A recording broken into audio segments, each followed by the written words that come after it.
CUT 2025 का exam 3 जून तक चलने वाला है। मैं इसलिए कह रहा हूं अगर सब कुछ सकुशल रहा तो, अगर सकुशल नहीं रहा तो, अगर कुछ भी गड़बड़ हुआ तो ये आगे भी बढ़ सकती है डेट। इसके लिए आप मेंटली प्रिपेयर रहिएगा जिसका आगे एग्जाम है। पर अगर 3 जून तक सब कुछ सही सलामत समाप्त हो गया तो देन उसके बाद आएगा आपका प्रोविजनल आंसर की और रिस्पांस सीट। सबसे पहली बात होती है रिस्पांस सीट होती क्या है, जो पेपर आप सीबीटी मोड में दे करके आ रहे हैं और जो आंसर आपने टिक किया है वो हूबहू पेपर आपके पोर्टल पर एनटीए दे देगा आपको, और वो पेपर आपके सामने खुलेगा, वो पेपर देखेंगे आपने कौन सा आंसर टिक किया उस पर टिक रहेगा और एनटीए क्या उसका आंसर मानती है ये भी टिक रहेगा।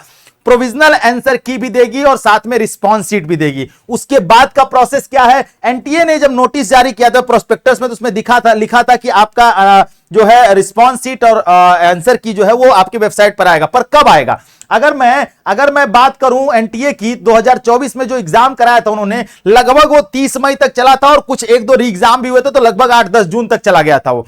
फिर भी 10 जून तक जाने के बाद भी उन्होंने जो प्रोविजनल आंसर की जारी की थी सबसे पहले, वो जारी की थी कब, 22 जुलाई को। 22 जुलाई को प्रोविजनल आंसर किया थी, लगभग 1.5 महीने का समय ले लिया था। उस बार दिक्कतें ज्यादा थी, एनटीए नीट के केस में व्यस्त थी हो सकता है, पर इस बार जो है सबसे पहले जो आपका प्रोविजनल आंसर की और रिस्पांस सीट आएगा वो आएगा लगभग जून लास्ट और जुलाई फर्स्ट वीक में आ जाएगा।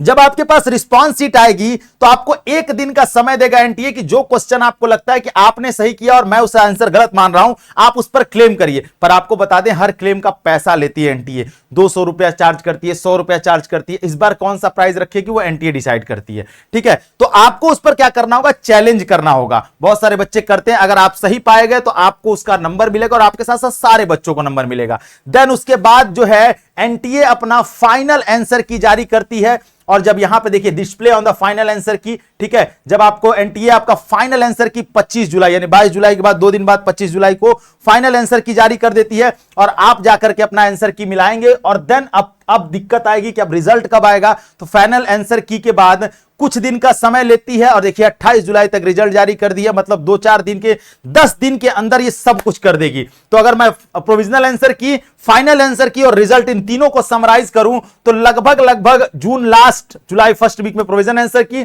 जुलाई मिड में आपका फाइनल आंसर की और जुलाई के लास्ट के पहले यानी जुलाई लास्ट वीक के थोड़ा पहले जो है ये आपका रिजल्ट देने की पूरी संभावनाएं हैं। ये 1-1.5 महीने का समय आपको लगेगा, लेकिन इसके दौरान आपको करना क्या होगा, अलग अलग यूनिवर्सिटीज अपना काउंसलिंग पोर्टल ओपन कर देती हैं, आपको रजिस्ट्रेशन करना होगा। रजिस्ट्रेशन के दौरान बहुत समस्याएं आएंगी, क्या भरे कैसे भरें, उसके लिए चैनल सब्सक्राइब करके रखिए, चैनल पर बने रहिए। कमेंट सेक्शन में बताइए कौन कौन किस यूनिवर्सिटी को टारगेट कर रहा है, खास करके डीयू को कौन टारगेट कर रहा है और बीएचयू को कौन टारगेट कर रहा है, कमेंट सेक्शन में भर दीजिए। अगला वीडियो आपको अगले टॉपिक पर मिलेगा, तब तक के लिए धन्यवाद, जय हिंद।